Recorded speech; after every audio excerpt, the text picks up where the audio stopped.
Boa noite a todos. Nossa, que beleza, hein? Que casa cheia, coisa espetacular. Primeiramente, eu quero agradecer muito por estar aqui. Para mim é uma honra muito grande estar com vocês nessa casa tão tradicional e tão importante assim no cenário espírita aqui da nossa cidade.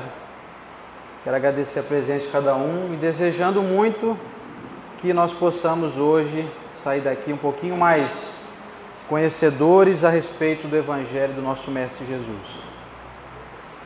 Trouxe um tema hoje que é mais um dos primordiais para que a gente tenha entendimento, a fim de que nós consigamos levar uma vida com menos desconfortos morais, desconfortos sentimentais, que é o melindre. O melindre, como disse o nosso querido benfeitor Emmanuel, um dos filhos prediletos do orgulho, né? Então eu trouxe um estudo para vocês aqui, desejando muito que quem tiver com um pouco de melindre aí, se atente às informações que nós vamos abordar aqui hoje. Primeiramente, nós precisamos descobrir o que é o melindre, né? Muita gente pergunta, mas o que é melindre, afinal de contas? A gente ouve falar aí em larga escala, mas nós não nos atentamos em relação ao significado da palavra. O melindre significa assim, a pessoa que é facilmente magoável, vamos dizer assim, magoável não existe não, mas a gente inventa de vez em quando palavras aí. Quer dizer, aquela pessoa facilmente inflamada, sabe? É aquele sujeito que se ele tiver embebido de gasolina e ele passar 30 metros de distância do fogo, ele acha que o fogo vai pegar ele. Mais ou menos assim. Então, a pessoa melindrosa, ela vive constantemente ansiosa, constantemente preocupada, o que estão falando dela, se estão considerando ela e por aí afora. O título que eu dei para esse estudo de hoje é Melindre. Com ele, sempre seremos menores. Tem giz aqui? Tem. Imaginem só uma situação. A pessoa que vive facilmente melindrada, ela está constantemente, mesmo que não queira isso, não estou dizendo aqui que as pessoas são assim pouco conhecedoras a respeito desse tipo de assunto por quererem, ninguém quer sofrer, ninguém quer se sentir, por exemplo, menosprezado ou se sentir apontado, mas de maneira geral, o que os estudiosos e a doutrina ensinam para a gente é que o sujeito melindroso ele está sempre se considerando em um nível um pouco acima da média. Então vamos fazer um gráfico aqui, uma pequena ilustração.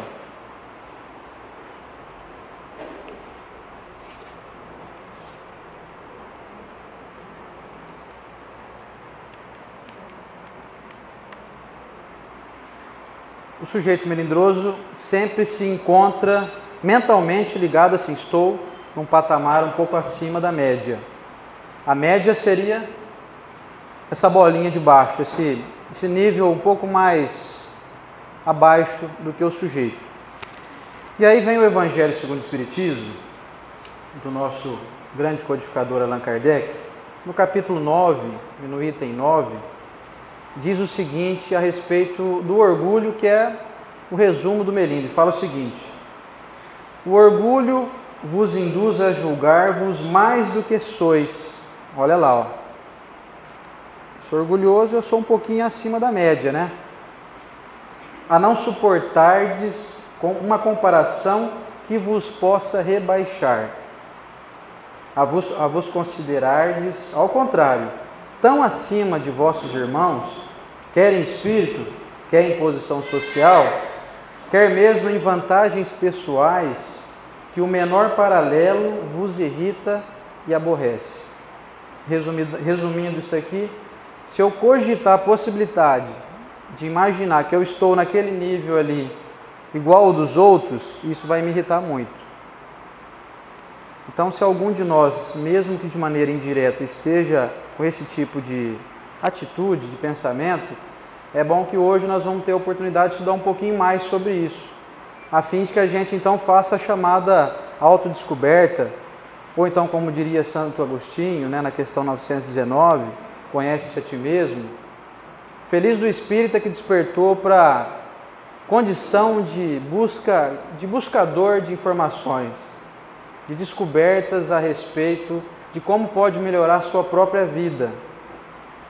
Feliz daquele que reconhece seus limites, que identifica em si as más inclinações do homem velho ainda, como também consta no Evangelho, que consegue ponderar e fazer uma análise crítica de si mesmo. Esse já está num grau mais elevado, sim. Não porque ele se encontra ou porque ele se acha como um melindroso ali, o que está ali acima, mas sim porque ele de fato está. Quem está em busca de conhecimento e, acima de tudo, de conhecimento para se melhorar. Porque nós não viemos a esse mundo para competir com ninguém. Então, vamos lá. Diz o Navarro, nosso querido Navarro, Navarro fala assim que o melindre diz que todo mundo tem, e a gente conserva ele como se ele fosse um pé, sabe, uma planta, que a gente vai regando ele sempre. A gente tem aquele pé de melindre, a gente guarda ele bonitinho, protege do sol, que a gente está em constante assim, cuidado com aquela plantinha que eu não posso ficar sem ela, como se fosse uma questão de sobrevivência. Se eu perder o melindre, ou se eu perder a minha autoestima, ou se eu deixar que as pessoas então me considerem inferior, se eu perder o meu status, nossa, estou perdido. Então deixa eu conservar a minha plantinha aqui, meu pé de melindre. Eu achei interessante essa comparação que o Navarro fez aí. Será que nós estamos cultivando esse pezinho de melindre no nosso quintal, no nosso jardim? É uma boa observação para que a gente faça. Aí vem Jesus, no Evangelho, dizer o seguinte, para poder combater o melindre com as informações que devem ser muito observadas para que a gente se apegue no ensinamento do Mestre. Umas delas são as seguintes: o que se eleva será rebaixado. Olha lá, o elevadinho lá vai ser rebaixado, porque ele não pode se considerar acima dos outros, senão ele não pode nunca se elevar literalmente como anjo, porque o anjo desce ao umbral, desce às esferas mais inferiores para socorrer. Então quem já se acha muito elevado, não vai ter com muita facilidade desejo de vir ajudar os que estão nas zonas mais inferiores. A pessoa vai preferir mais o comodismo, do conforto, da elevação, dos planos superiores. Disse ainda Jesus que o maior no reino dos céus será o servidor de todos. E ele só disse isso e também veio confirmar isso através da sua presença física, enquanto aqui encarnado. O maior de todos, nosso governador espiritual, esteve entre nós para mostrar assim: eu não vim para ser servido, eu vim para servir. Outra frase de Jesus: os últimos serão os primeiros, que são bem-aventurados os humildes. Impossível a gente adquirir a virtude da humildade sem combater as suas variantes do orgulho. Então, o sujeito melindroso, geralmente, dá para a gente se identificar se estamos tendo alguma atitude dessa, se estamos passando por alguma circunstância dessas que eu vou citar aqui. Primeiro, o melindroso está geralmente sozinho, podem reparar, porque as pessoas são todas imperfeitas demais para ele. As pessoas não estão agradando ele como ele gostaria. Então, geralmente, o melindroso se isola. Não posso ter amizade com fulano, porque o fulano não é pontual. Não posso ter amizade com o ciclano, porque o ciclano não tem o mesmo status social que o meu. E a pessoa vai se isolando. Então, identifica-se com muita facilidade alguém que vive muito sozinho, por opção mesmo. E aí a gente pergunta: será que nós viemos a esse mundo para sermos sozinhos? Olhando aqui essa multidão de gente, eu percebo que não.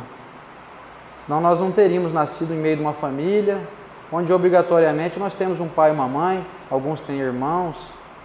Quer dizer, viemos a esse mundo para compartilhar experimentações, para vivermos e convivermos bem. E aí a gente, num dado momento da vida, começa a facilmente se inflamar. As pessoas não estão me atendendo como eu gostaria. Então eu vou me isolar, não vou sair com ninguém, não vou ter amizade com facilidade. Para me conquistar é muito difícil. Então o sujeito melindroso tem uma das características que é muito melindroso, é ser sempre sozinho. A outra é doente. doente do corpo físico. Porque junto com esse melindre, com esse orgulho sempre ferido, vem aquela mágoa. O sujeito fica facilmente magoável. Existe essa palavra? Não existe, né? Estou inventando palavra para Dedé hoje aqui. Enfim, vocês entenderam. Sujeito magoável, facilmente espinhado, né? Quer dizer, tudo espinha ele. Vai ficar doente, está sempre com aquela amargura, sabe? Está sempre preocupado, será que vão fazer isso por mim? Será que vão me considerar? Será que eu vou ganhar aquela promoção? Será que eu vou ganhar aquela consideração, aquele aceno que seja? Essa angústia gera doenças do corpo físico. Ó, outra característica, infelicidade. Ah, esse mundo está muito perdido, as pessoas não são mais as mesmas. Quem já não ouviu esse discurso? Está muito difícil ver esse mundo. As pessoas não são confiáveis. As pessoas estão perdendo a mão, ninguém respeita ninguém. Quer dizer, isso gera uma infelicidade grande.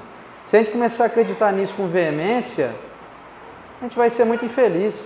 Nós temos que combater esse tipo de informação. Nós que somos estudiosos de uma doutrina que ensina que nós estamos enquadrados dentro de uma lei de progresso, não é possível que alguém ainda acredite que as coisas estão piorando. Não tem nada nesse mundo que está piorando, nada, absolutamente nada. Absolutamente nada está piorando. Então, cair numa onda de pessimismo gera infelicidade também. O sujeito também melindroso geralmente tem uma baixa autoestima. Porque, como eu falei aqui no início, ele sempre está achando que alguém está falando dele. Quando o sujeito tem a estima mais elevada, a autoestima mais elevada, ele não se perturba por nada. Ele não se perturba, por exemplo, eu não estou preocupado se meu corte de cabelo hoje está bem, se eu estou bem penteado, não. Se vocês quiserem reparar em mim, fica à vontade, tá? Não penteei mesmo hoje e é assim que eu vim hoje, que vim bagunçado mesmo. Quer dizer, quem tem a autoestima elevada não se preocupa, não fica ligando se alguém está falando dele e tal. Então, a baixa autoestima é uma das características também do sujeito melindroso. Outra característica, vive na ilusão de ser grande. Ele está sempre achando que ele está acima da média. É a chamada última bolacha do pacote, está nadando na crista da onda, sabe? É o sujeito assim, é o bambambam. Bam, bam. Gente, se a gente se achar assim, nós estamos perdidos. Deus deixa a gente permanecer aqui nesse mundo enquanto estamos sendo produtivos. E quando a gente começa a perder produtividade conosco mesmo, a queda é grande depois, a decepção é muito grande, porque nós somos muito frágeis. A gente estava falando agora há pouco aí com os amigos aqui, com o Pedro até. Nós somos frágeis demais. Nós não podemos imaginar que nós somos muito grandes, não. Essa é uma ilusão que nós temos que combater firmemente. Não é para que a gente se ache um nada, não. Não é para diminuição de autoestima, ou para que a gente se coloque abaixo de todo mundo. Não é isso, não é essa a proposta da doutrina espírita. Nós temos que manter um padrão mediano de entendimento, onde a gente tem a certeza que nós temos valor sim, mas nós não podemos nos achar melhor que ninguém. Vamos para a segunda parte, até citando o nosso patrono aqui da casa. Não tem como não citar nosso querido Caibar Schutel, no livro O Espírito da Verdade, psicografia de Chico Xavier. Ele tem um capítulo lá nesse livro sensacional, onde ele fala, o capítulo se chama O Filho do Orgulho. Aí começa assim: melindre, o filho do orgulho, propela a criatura a situar-se acima do bem de todos. É a vaidade que se contrapõe ao interesse geral. Ou seja, não estou preocupado com ninguém. O que manda é que eu seja ovacionado, considerado, respeitado. Quer dizer, o meu bem-estar é o que importa. Tem que estar em primeiro lugar. Não estou interessado se isso vai desagradar alguém, se vão ter que se mover montanhas para que eu seja agradado. Não me preocupo com isso. O meu interesse é que os meus desejos sejam atendidos. Então, ele cita alguns casos aqui que eu achei um tanto quanto curiosos. Talvez alguns de nós vamos nos identificar neles. O comentarista admoestado, essa palavra aqui é diferente, mas nós vamos traduzir ela já já. O comentarista admoestado fraternalmente para abaixar o volume da voz e que se amua na inutilidade. Imaginem vocês alguém falando em público, como eu estou aqui agora, chega alguém, vai lá delicadamente e fala, por favor, fala um pouquinho mais baixo que está atrapalhando o pessoal do lado aí. O cara já faz aquele bico, né? Não gostei, não volto mais aqui. Quer dizer, tá com bicão aí, tá fazendo bico fácil? Não vai parar em lugar nenhum. Nós não somos perfeitos. De vez em quando a gente perturba as pessoas. A gente não para pensar nisso, mas a gente perturba demais as pessoas. E aí vem alguém delicadamente, tenta falar pra gente, olha, baixa um volume um pouquinho da voz aí, só um pouquinho. E da pessoa vai com todo, né, com o maior jeitinho ali, pisando em ovos, para não desagradar a gente, mesmo assim a gente vai lá, se desagrada profundamente, já não volto mais, como diz aqui Karbar Shutur, se amua, quer dizer, fica amuado na inutilidade, não vou mais lá, então fica em casa, como diz o professor Rodrigues lá, vai deitar debaixo da cama, fica lá, ninguém vai te incomodar, ninguém vai pedir para você baixar o volume da sua voz, ninguém vai te falar nada. Outro caso aqui, ó, o médium, mas isso aqui é interessante, falar em casa espírita é uma maravilha, viu? Preparem as orelhinhas aí, todo mundo. O médium advertido construtivamente pelo condutor da sessão, vejam bem, construtivamente, quanto à própria educação mediúnica, e que se ressente fugindo das reuniões. Onde já se viu? Fui lá na reunião mediúnica no Karbar Shutur, chamaram a atenção de mim lá, onde já se viu um negócio desse? Eu não posso ser chamado a atenção, já estou no status já, quase que de perfeição já, estou sabendo ali, eu e o Chico estamos ali, ó, emparelhados ali no conhecimento mediúnico. Não vou mais lá. Aí faz bico de novo. Não vou. Não vem. Vai fazer o quê? Melindre dentro de casa espírita é um negócio danado demais. Eu quis até abrir um parênteses aqui. Escrevi assim, ó, falar sobre o melindre no centro espírita. Outro trem danado que é, viu? Gente, nós estamos convivendo numa casa espírita onde todas as pessoas que aqui estão em busca de crescimento. Eu conheço algumas casas espíritas aqui da nossa cidade, tenho amizade com várias pessoas, com a nossa querida Helenice aqui, com o Pedro, com o Visley, várias pessoas, não só daqui como outras casas. O que eu vejo de gente mudar de centro espírita, não vou mais lá, não vou. Onde já se viu o dirigente falou tal coisa, tal dia, ou então eu vi ele no trânsito aí, ó, ficou bravo com fulano lá no trânsito, fechou alguém lá, alguém discutiu no trânsito. Eu não vou mais naquela casa espírita, aí vai no outro. Chega lá é a mesma coisa, não muda nada. Quando que nós vamos parar de ser melindrosos e achar que na casa espírita é lugar de gente perfeita? Isso não existe. Está todo mundo aqui na mesma busca. Mudar de casa espírita é só mudar de endereço. É que nem um sujeito infeliz fala, estou infeliz aqui em Rio Preto, vou mudar lá para São Paulo, vou mudar para Santos, sei lá, Ribeirão Preto. Infelicidade vai junto, não adianta nada. A gente tem que trabalhar o que está dentro da gente, não é o local que a gente está, não. Tem aquela historinha engraçada que o sujeito fala, e aí, mora gente boa nessa cidade? Não mora, aqui só tem gente ruim. Aí o outro fala assim, não, aqui só tem gente boa, maravilhosa, todo mundo aqui é muito bom. Mas não tem gente imperfeita? Eu falei, tem, mas os imperfeitos aí que são habilitados aí para poder ensinar um monte de coisa para a gente. A como não ser, a como não se deixar levar e por aí afora. Então todo local é sagrado. Essa casa aqui é uma casa de Jesus aqui onde a gente está. Casa de Deus. Como todas as outras casas são. Como a igreja católica que é, os protestantes, uma casa que a gente mora, a loja no centro da cidade, todo lugar é sagrado, todo lugar foi Deus que fez.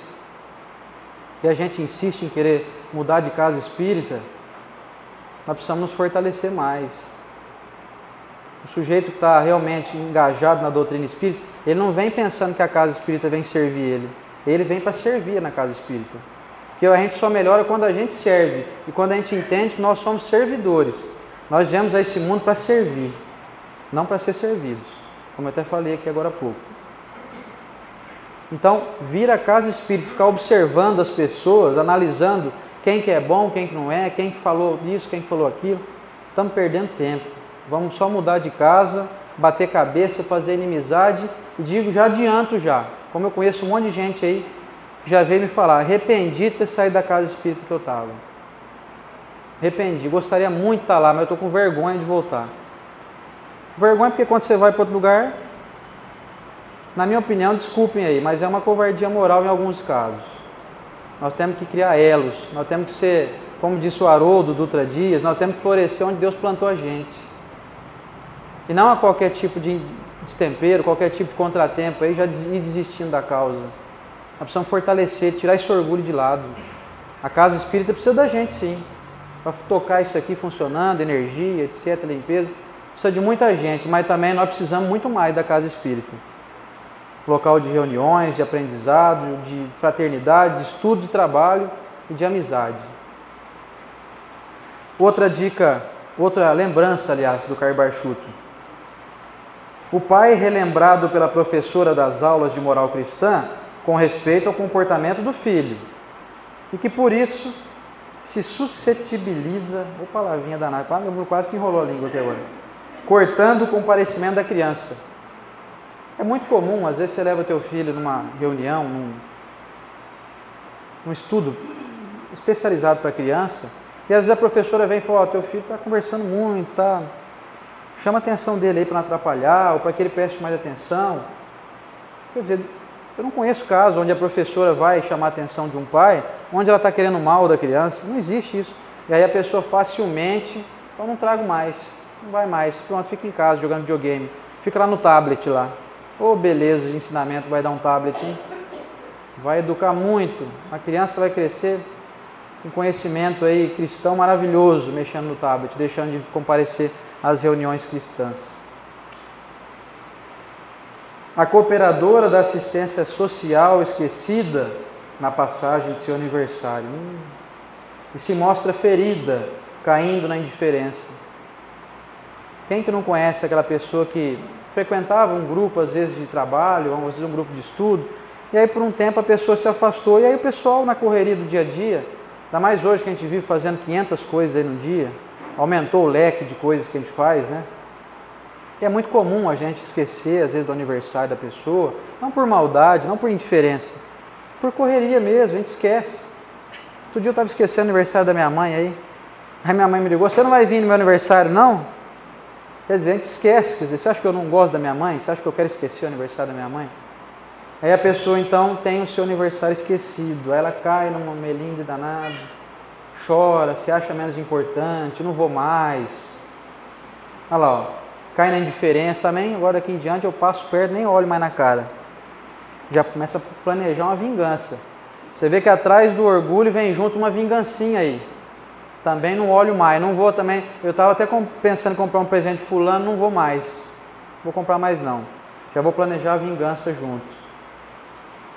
Essa daqui é danada também, ó. Doador de alguns donativos, cujo nome foi omitido nas citações de agradecimento e surge magoado. Fez beicinho também. Esquivando-se a nova cooperação. Eu ajudei lá, nem citaram o meu nome. Você acha? Que absurdo. Que falta de consideração comigo. Também não ajudo mais. A gente conhece casos de pessoas que levavam algum tipo de donativo para famílias menos abastadas aí materialmente, onde a pessoa, num determinado dia, que estava recebendo o donativo, fica numa situação constrangedora, e às vezes a pessoa não tem aquela grandeza de agradecer no momento, de fazer um agradecimento com veemência, né? Que muitas pessoas esperam. Então, daquele dia em diante, aquela pessoa que levava os donativos deixou de levar, falou, não vou mais lá. Levei um donativo lá, a pessoa nem veio me dar um obrigado. Quer dizer, a gente dá para poder ajudar, para servir ao nosso irmão, ao nosso companheiro, ou a gente dá para poder ser ovacionado? A gente auxilia para poder ganhar louros, ganhar elogios, para que seja planejado, então, numa próxima oportunidade, onde eu vá lá levar novamente o donativo, que se estenda um tapete vermelho para que eu chegue? É isso que a gente espera? Estamos esperando tapetes vermelhos dos homens? Será que o salário que os homens pagam para nós aí, ele vai valer mesmo lá no mundo espiritual? Vai contar ponto quando a gente chegar do lado de lá? E for feita uma avaliação das nossas aquisições morais aqui na Terra? Já imaginou que vergonha chegar no mundo espiritual e as pessoas falarem assim, nossa, que pena, demos para você a facilidade da matéria, de proporcionamos para você conforto material, um salário bom, poucas dificuldades financeiras e na questão da saúde física, de modo que você não tivesse que gastar dinheiro para se curar, para se tratar, para ser operado, para comprar remédio. Favorecemos que você tivesse um pouquinho a mais na matéria, para que você ajudasse os seus irmãos, as pessoas que te rodeiam, que passam por enfermidades, por dificuldades das mais diversas, das mais difíceis de serem suportadas. E aí, ao invés de você ir lá discretamente, doa e vai embora. Que a mão direita dá, a esquerda não precisa saber. E aí você deixou de doar, porque o sujeito não te deu um obrigado naquele dia lá. Ele te agradeceu 200 vezes que você levou lá. Um dia que ele esqueceu, a gente foi lá impiedosamente, falou, não dou mais também, última vez. Se nós estamos fazendo isso, é algo muito preocupante. Precisamos abrir os olhos. Bendita doutrina que esclarece isso para a gente. Isso liberta a gente demais. A gente fala aqui, eu falando aqui, isso cabe muito para mim também, porque nós estamos todo mundo no mesmo barco. Eu estou aqui também, viu? Aliás, acho que eu estou um pouquinho abaixo. Estou devendo um pouco mais aí do que eu gostaria. Mas, baseado no fato que nós estamos todos no mesmo patamar, se a gente não abrir o olho urgentemente e nos deixarmos levar por esse tipo de informação que não é verdadeira, de que somos eventualmente superiores em algo, se fosse verdadeira, como era a verdadeira posição espiritual de Jesus, nós tentaríamos copiá-lo nas suas ações.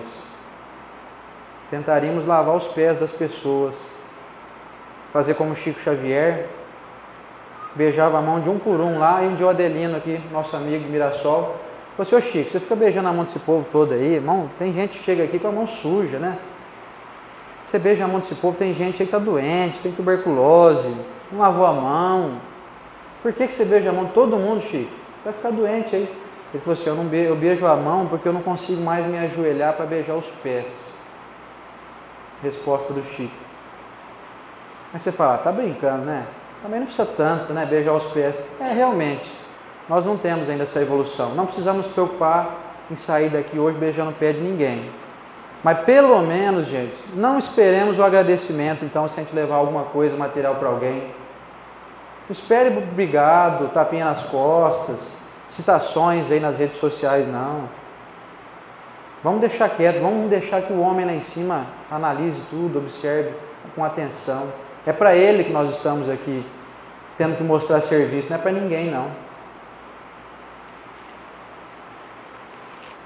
O outro caso, a pessoa que se sente desatendida ao procurar o companheiro de cuja cooperação necessita, nos horários em que esse mesmo companheiro, por sua vez, necessita de trabalhar a fim de prover a própria subsistência. O Carbarchudo tem um linguajar um pouco mais aprimorado, né? Se a gente não traduzir, fica um pouco difícil de compreender. Mas, em suma, ele quis dizer o seguinte, a pessoa procura a gente num horário que a gente está trabalhando e quer ser atendida na hora. E aí a gente não pode atender, eu estou com compromisso aí, se eu for te atender aqui, meu patrão me manda embora, ou vou tomar uma advertência aí, vai ficar ruim para mim, eu estou trabalhando, eu estou no horário de serviço, horário comercial, não posso te atender. Aí a pessoa faz o bico também. Também, não presta mais, não presta. Aconteceu um caso, até lá no Ailuz, uma pessoa até divulgou isso nas redes sociais. Um trabalhador do Ailuz um dia me encontrou, olha só gente, não dá até risada, na fila do banco, a mulher queria que o cara atendesse ela, que era o cara que fazia o atendimento fraterno a ela, né? Era a pessoa que trabalhava lá, encontrou com ela no banco, e ela começou a querer falar lá na fila do banco para ele dos problemas e tal, e ele falou, só desculpa, mas vão me chamar aqui agora, eu tenho que ir embora, eu estou no horário de almoço. A mulher escreveu nas redes sociais lá que um trabalhador, ainda bem que ela não citou o nome para não completar, né, a tragédia, né, para não ser a tragédia completa. Um trabalhador aí de vocês não me atendeu no momento que eu precisava muito. Só que a pessoa não teve a finesse de observar se aquele local, aquele horário era apropriado. Quer dizer, a gente tem que ser atendido, então, na hora que a gente quer. As pessoas têm a obrigação de atender a gente na hora que a gente quer. Isso não existe. Cada um tem sua vida, tem suas obrigações, suas dificuldades. Às vezes o cara está com a cabeça lá milhão, às vezes ele tem até tempo. Ele falou, hoje eu não posso, não consigo hoje te dar uma assistência aqui. Estou com meus problemas aqui, conta atrasado para pagar e por aí afora. E aí ele termina então o capítulo falando o seguinte: a rigor, sob as bênçãos da doutrina espírita, quem pode dizer que ajuda alguém? Somos sempre auxiliados. Brilhante o Karl Barth, né? É um raciocínio que é minuciosamente planejado para ser psicografado nas mãos de um médium como Francisco Cândido Xavier. Era muito bem pensado. Quer dizer, nós não servimos ninguém, nós somos servidos o tempo todo. Só para garantir que nós estejamos em pé, é necessário que milhões de acontecimentos estejam sincronizadamente perfeitos acontecendo dentro do nosso corpo físico. Só para manter os olhos abertos aqui, vocês não fazem ideia da quantidade de auxílio que a gente recebe o tempo todo. E aí o Karl Barth fala assim: e para terminar, meu irmão, imagine se um dia Jesus se melindrasse com os nossos incessantes desacertos. Imagina Jesus fazendo biquinho para nós. Fui aí 2000 anos, me crucificaram, falei um monte de coisa, vocês escreveram livros, é o livro mais vendido do mundo, o Evangelho. Vocês continuam fazendo coisa errada até hoje, gente? Não. Cansei de vocês, viu? Imagina Jesus cansando de nós. E Jesus nos ama muito, com todos os nossos defeitos. O que será que nós estamos esperando para descer daquele andarzinho ali? Descer daquele andarzinho ali que, mesmo que a gente estivesse lá mesmo, seria nada ainda. A gente não continuaria sendo nada. Continuaria sendo muito pequenos ainda. O que está faltando para a gente começar a se situar aqui nesse mundo? Nós temos um corpo físico frágil, nós temos uma emotividade, uma autoestima ainda muito frágil. Nós precisamos acordar muito rapidamente, para não perder tempo, como a gente vem perdendo ao longo dos milênios. E o André Luiz, no livro Sinal Verde, psicografia de Chico Xavier, fala o seguinte: não permita que suscetibilidades lhe conturbem o coração. Ou seja, não permita que esse tipo de andamento, esse tipo de conduta, façam com que o seu coração fique vulnerável, suscetível a doenças, a desconfortos morais. Dê aos outros a liberdade de pensar tanto quanto você é livre para pensar como deseja. Ou seja, deixa as pessoas livres. A pessoa não gosta de você, não tem problema, ela tem direito de não gostar. Nós não somos 100%. Vai ter gente que ama a gente pelo que a gente é e vai ter gente que odeia a gente exatamente pelo mesmo motivo. Nós precisamos entender isso. Tem gente que olha pra gente e fala: nossa, que sujeito mais esquisito, mais careca, de barba, que coisa mais estranha. Tem gente que fala: não, é o estilo dele, legal. Em Rio Preto tem um punk aí, né? Tem um punk que anda aí no shopping, né? Punk é popular aí, vocês observaram nas redes sociais aí. Ele anda aquele moicanão dele, tatuagem no rosto, tatuou o olho e tal. Mas ele é um cara popular, ele é um cara que tem gente que gosta dele. Imagina só a gente olhar e se melindrar, onde já se viu usar uma roupa dessa, um cabelo desse. Quer dizer, nós estamos pedindo para sofrer, porque o mundo, todo mundo é diferente demais um do outro. E querer que todo mundo fosse igual, já pensou que chato, tem um monte de oceano andando por aí, todo mundo igualzinho eu, pensando igual eu. Todo mundo, mesmo corte de cabelo, tudo, ia ser uma coisa mais desagradável. Deixa todo mundo com cabelo roxo, azul, pink, deixa as pessoas ser felizes. Nós precisamos deixar as pessoas livres. Cada pessoa vê os problemas da vida em ângulo diferente. O André Luiz falando. Cada pessoa tem o seu modo de pensar, então eu não posso exigir que a pessoa tenha o mesmo ângulo que o meu, que eu estou aqui e ela está ali. Se eu perguntar para vocês aí como é que é estar no centro, vocês vão falar: é uma maravilha, a gente fica sentado olhando para uma lousa verde nas costas de um sujeito. Eu já não posso dizer o mesmo. Para mim aqui é um local cheio de gente sentada, onde eu estou vendo todo mundo. Então, quer dizer, o meu ângulo de pensar é diferente. Cada um pensa diferente um do outro. Muitas vezes, uma opinião diversa da sua pode ser grande auxílio em sua experiência. ou negócio, se você dispuser a estudá-la. Dizem os sábios que os nossos inimigos são os nossos maiores contribuintes. Eles apontam os defeitos exatamente onde a gente precisa mudar, né? Então, quando vem alguém e aponta uma crítica para nós, se a gente tiver a grandeza de observar, falar, opa, esse cara pode ter razão, hein? Falou que eu estou sendo meio desonesto no meu negócio. Será que ele não tem razão? Ou então o sujeito falou que eu sou chato. Será que ele não tem razão? Por que não? Será que eu sou tão legal assim mesmo? Quer dizer, a pessoa que já está mais espiritualizada, mais elevada, ela já para pensar. Não, pode ter razão sim. A gente não fica feliz quando alguém critica a gente, né? Mas toda crítica tem sempre um fundo de verdade. Por mais injusta que ela pareça ser. Melindres arrasam as melhores plantações de amizade. Se você quer ser amigo das pessoas, vai ter que aprender a fechar os olhos para muitas das fraquezas que todos carregamos. De modo que os nossos amigos vão ter que fechar muitos olhos também para as nossas fragilidades, né? Então, para conservar amizades, por favor, não exija do seu amigo uma completude semelhante à de Francisco Cândido Xavier, de Carvalho Schutel, de Madre Teresa de Calcutá, aquela bondade de pessoa, aquela pessoa super pontual, super animada, otimista, autoastral. Não exijamos dos nossos amigos algo que nós não conseguimos dar também. Quem reclama agrava as dificuldades. Não cultive os ressentimentos. Ressentimento também faz com que a gente pense o seguinte: onde já se viu, a pessoa me ofendeu, falou algo que eu não gostei. Aí você pergunta para a pessoa assim, mas quando foi isso? Foi lá dia 13 de agosto de 1997. Faz pouco tempo, né? Para estar lembrando disso até hoje. Gente, eu conheço gente que vive nisso, vive nesse pensamento, nesse ressentimento, onde já se viu, me feriu.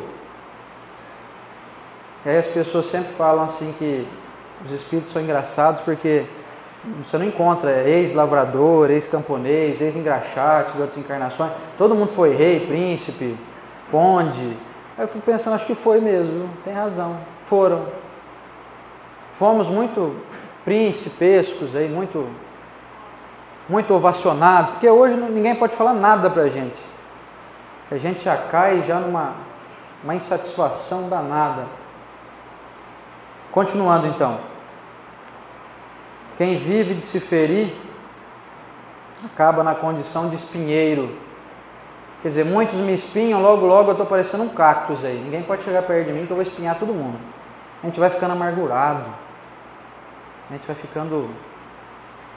vai mudando até a tonalidade da nossa pele. Muda o semblante, o olhar, a gente vai ficando grotesco.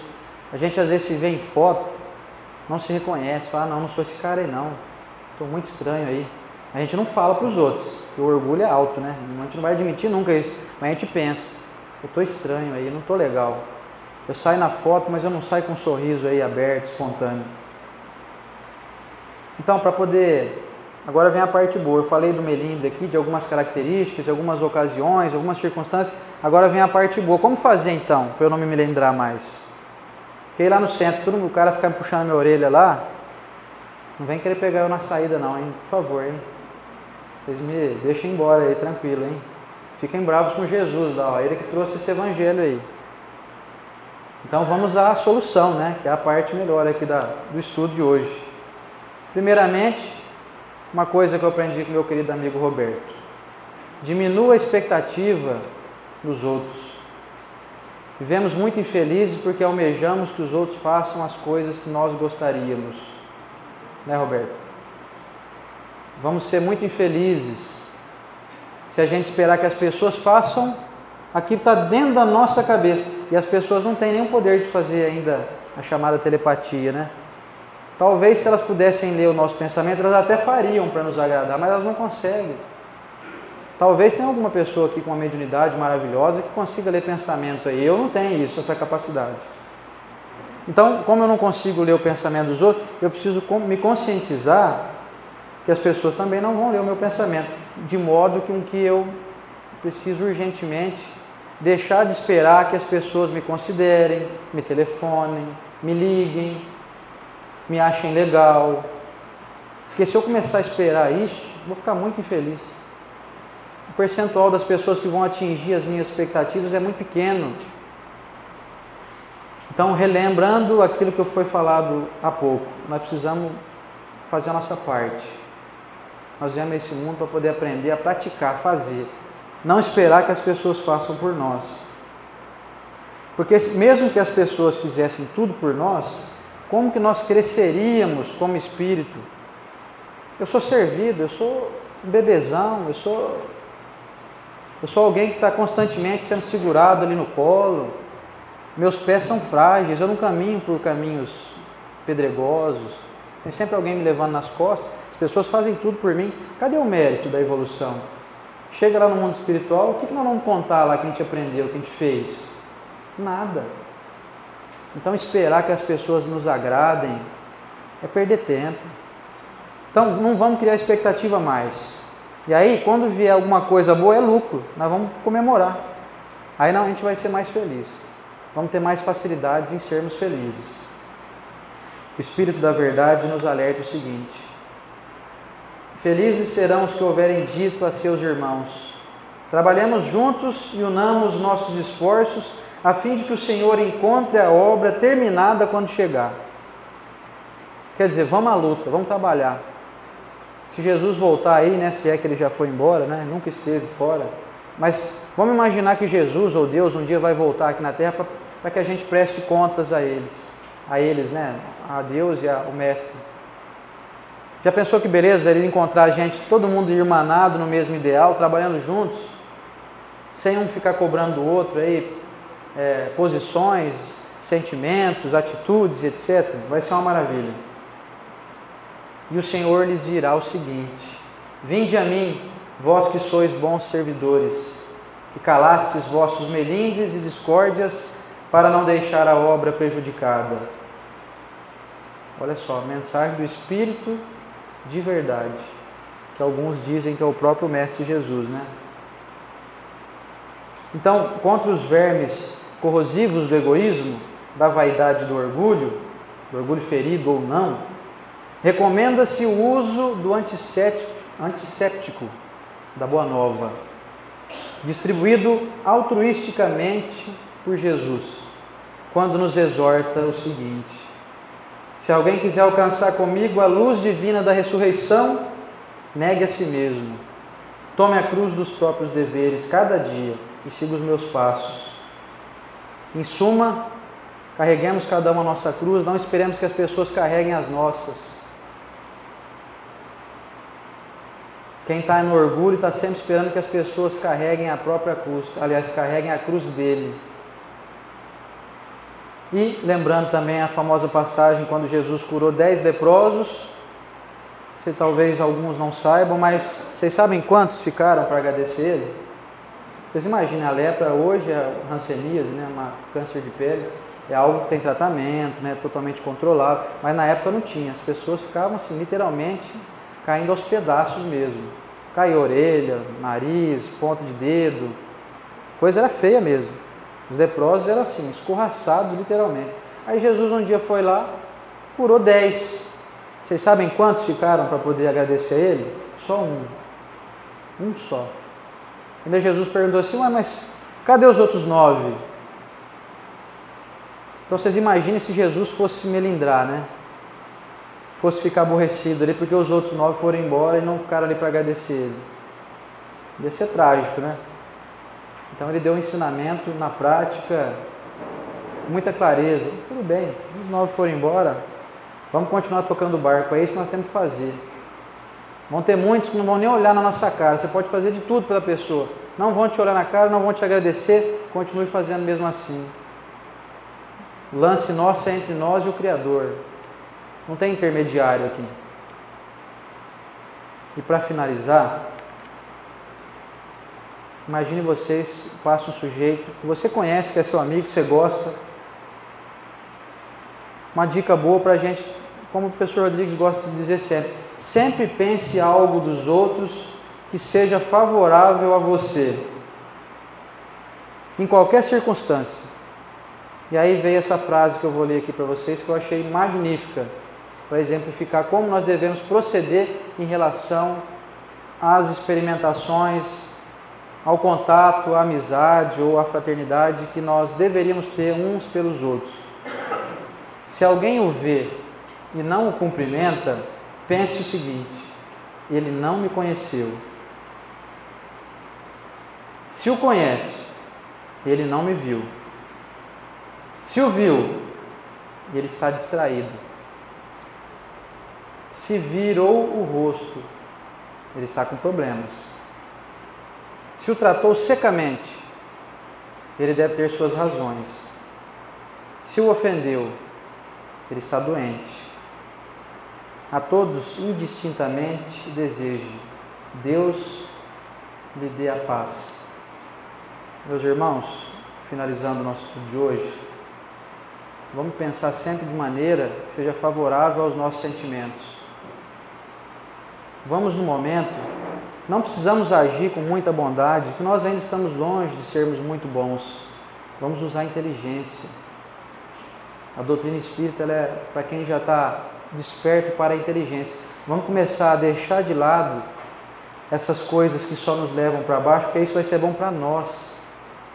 Se eu deixar o melindre de lado, se eu parar de criar expectativa nas outras pessoas, mas não deixar de servi-las, se eu fizer isso, vai ser bom para mim. Eu vou dormir tranquilo, com a minha cabeça no travesseiro. Se eu desencarnar essa madrugada aí, quem me dera desencarnar dormindo, né? Ia ser uma maravilha.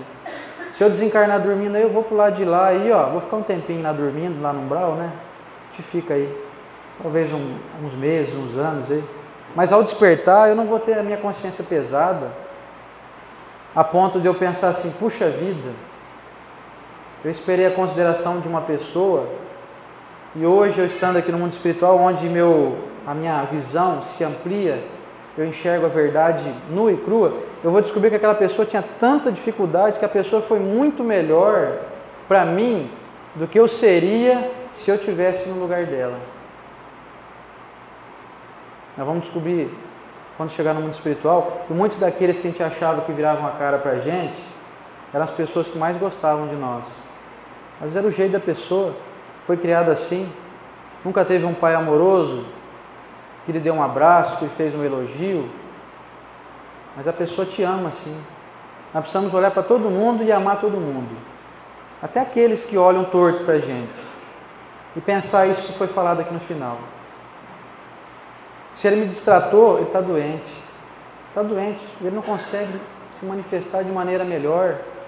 Ele não teve talvez nunca um estudo como esse, nunca teve uma casa espírita, nunca foi traduzido o Evangelho para o dia a dia de maneira mais intensa, mais produtiva para ele. Ele nunca teve acesso a alguém que fale assim para ele: olha meu filho, tudo que você faz para os outros vai voltar para você.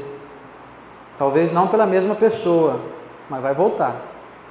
Então agrade todo mundo, que um dia você vai ter livre do seu caminho, várias dificuldades vão ser tiradas do seu caminho. Talvez essa pessoa nunca teve essa oportunidade, e a gente cobra o quê? Que ela esteja lá em cima já, que ela esteja elevada, que ela esteja num patamar altíssimo, deveria me tratar de maneira otimizada. Exigir dos outros é sofrimento na certa. Doença, solidão, falta de amigos, encarnação perdida. 100 anos de projeto para no mundo espiritual para estarmos aqui, em média. Planejamos muito estarmos aqui. Chegamos aqui, nos deparamos com uma doutrina dessa daqui maravilhosa, clara, objetiva, não fácil de ser executada, mas fácil de ser entendida. E nós deixamos passar a oportunidade. Não percamos mais o tempo. Que Jesus abençoe cada um aqui presente. Muito obrigado pela atenção. Espero que estejamos em breve juntos novamente. Muito obrigado.